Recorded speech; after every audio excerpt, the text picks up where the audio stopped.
लड़की बहुत अच्छी टेलर है, ये आपने ठीक तरह से पता तो किया है ना?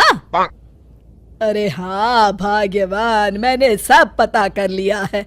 अब तुम चलो, देर हो रही है।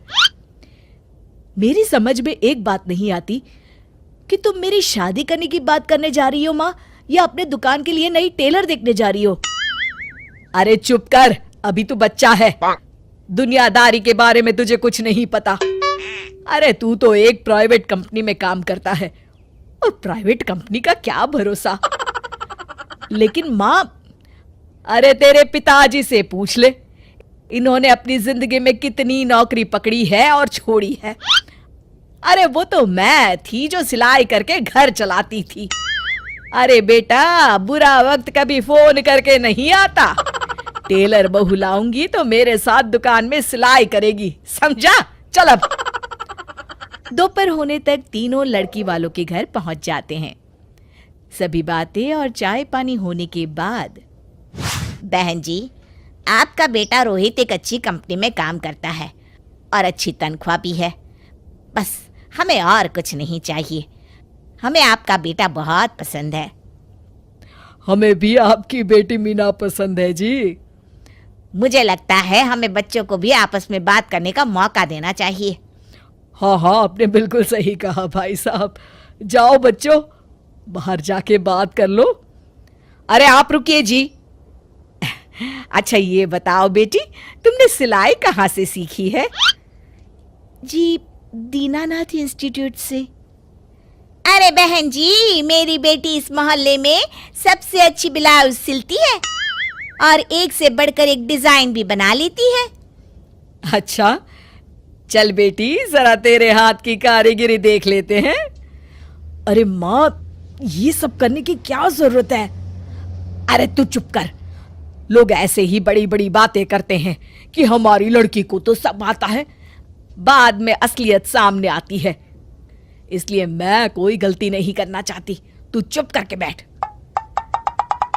मीना शांति देवी को 2-3 प्रकार की बढ़िया बढ़िया डिजाइनदार ब्लाउज बनाकर दिखाती है। ये देखिए, ये है प्रिंसेस कट। अरे वाह बेटी, मान गए तुझे।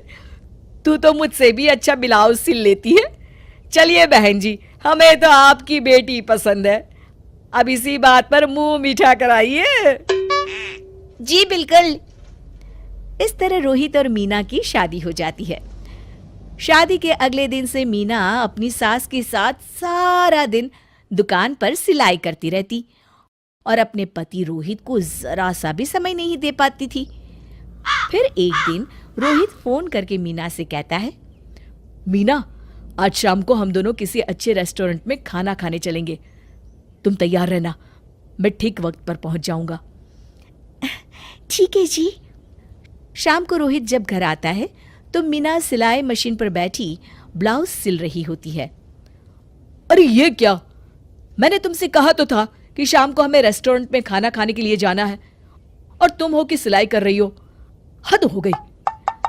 मुझे माफ कर दीजिए जी, क्या करूं, ये ब्लाउज मुझे कल अर्जेंट सील कर देनी है।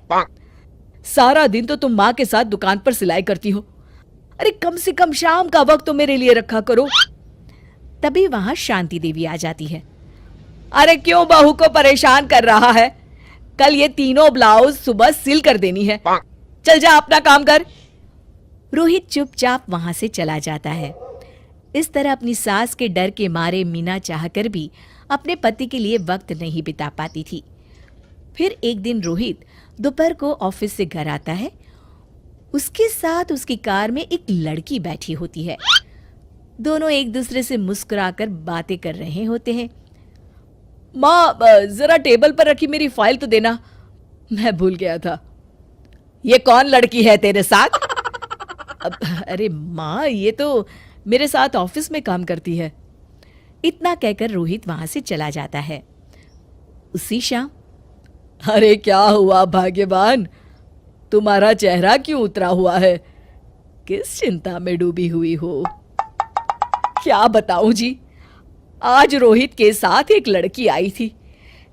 कह रहा था उसके ऑफिस में काम करती है। मुझे तो उस लड़की के चाल चलन बिल्कुल ठीक नहीं लगते। कहीं दोनों के बीच कोई चक्कर तो नहीं है। अब अगर चक्कर हुआ भी तो इसमें बुराई क्या है? अरे बड़े अजीब आदमी हो आप, कैसी बातें कर रहे हो? तो और क्या कहूं, तुम घर में बहू के बजाय एक काम करने वाली लड़की लेकर आई हो जो सारा दिन तुम्हारे साथ तुम्हारी दुकान पर काम कर सके। अरे भाग्यवान, शुक्र मनाओ कि मैं शरीफ था, इसलिए मैंने कभी किसी औरत की तरफ आंख उठाकर भी नहीं देखा। पर अब हर कोई तो मेरे जैसा नहीं हो सकता ना। इतना कहकर गिरधारी वहां से चले जाते हैं। शांति देवी समझ जाती है कि गिरधारी क्या कहना चाहते हैं। उसे अपनी गलती का एहसास हो जाता है और वो सोचती है जितनी जल्दी हो सकेगी वो अपनी गलती सुधार लेगी। और इसीलिए 2 दिन के बाद, रोहित बेटा, मैं चाहती हूं कि कुछ दिनों के लिए तू अपनी ऑफिस से छुट्टी ले ले। क्यों, क्या हुआ माँ? अरे कुछ नहीं बेटा, मैंने तेरे और बहू के लिए शिमला की 2 टिकट बुक की है। मैं चाहती हूं कि तुम दोनों कुछ दिनों के लिए बाहर घुमाओ। क्यों बहू, ठीक है ना? सासू माँ की बात सुनकर मीना का चेहरा भी खिल उठता है। वो शर्मा कर कहती है, जी माँ जी, जैसा आप ठीक समझे। और इस तरह शांति देवी पूरी तरह से बदल जाती है। शिक्षा, बहू को बहू नहीं बल्कि बेटी समझना चाहिए और ना कि काम करने वाली नौकरानी।